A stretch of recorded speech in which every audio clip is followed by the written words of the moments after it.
The votes are in, and topping the list for best in state is the Rehoboth Beach Boardwalk. Rehoboth Beach Mayor Stan Mills joins us today to talk a bit more about why the boardwalk is the best place to be. Mayor, thanks so much for joining us. So tell us, what makes the boardwalk such a popular spot there in Delaware? Well, yeah, thank you, Jen and Alex, for having me on. We are I like to tout Rehoboth Beach, and of course, our major assets are our beach and our boardwalk. You know, with our boardwalk, we have visitors year-round targeted for walking, jogging, bicycling, strollers. In the off-season, walking their dogs, and then there's a lot of star attractions along the boardwalk that they're interested in also. Yeah, there's plenty to see and do on the boardwalk. What are some of your favorites and the favorites of the public? Along the boardwalk, or to the north and south, they're primarily residential, but in the core center area, we have hotels, we have arcades with skee ball and claw machines and different carnival type, beach type foods.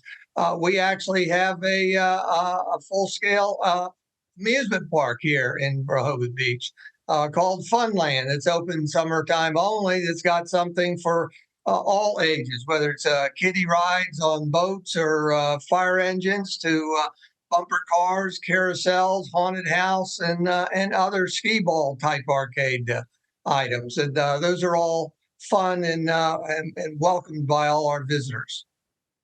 Sign me up.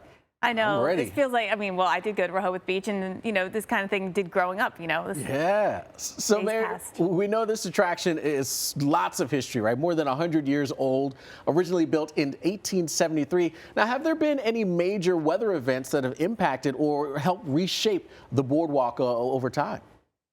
Yes, Alex. We're over 150 years since we first built it in 1873. Since then, we've had three major weather-related storm damage events in 1914, 1962, 1992, where the damage took out most of the boardwalk. In fact, 1962, the storm of 62, we call it, was the most damage, and that included not just the entirety of the boardwalk removed because of the storm damage, but also multiple hotels and businesses. I don't believe that any of the damage that we've ever had a hurricane with a direct strike. Instead, all our damage and challenges come from nor'easters. As you know, heavy, sustained northeast winds over multiple high tides take away and erode our beach first, and then our dunes, and then they start attacking our infrastructure and buildings. So that has been problematic on and off over the years. Interestingly, I call it a weather trifecta. Back in August 2011, we did have winds from Hurricane Irene overlapping a water spout that came ashore just north of Rehoboth and did damage north of us.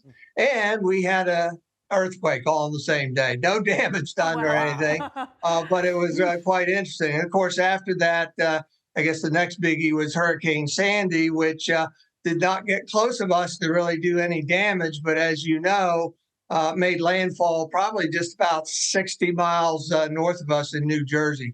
And thank goodness we were spared from that damaging storm. Yeah, no, for sure. And that weather trifecta, That's all in one amazing. day, that's Wow. a lot. Now, the boardwalk may have won Best in State here for our little competition we got going on, but are there any other places in Delaware that you think deserve an honorable mention?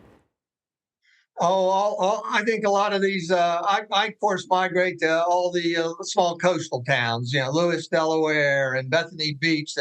Bethany Beach is the only other coastal town that has a boardwalk. It's probably a third or half of ours in length, but it's quite quaint, and I think also worth a visit after you come and visit Rehoboth first.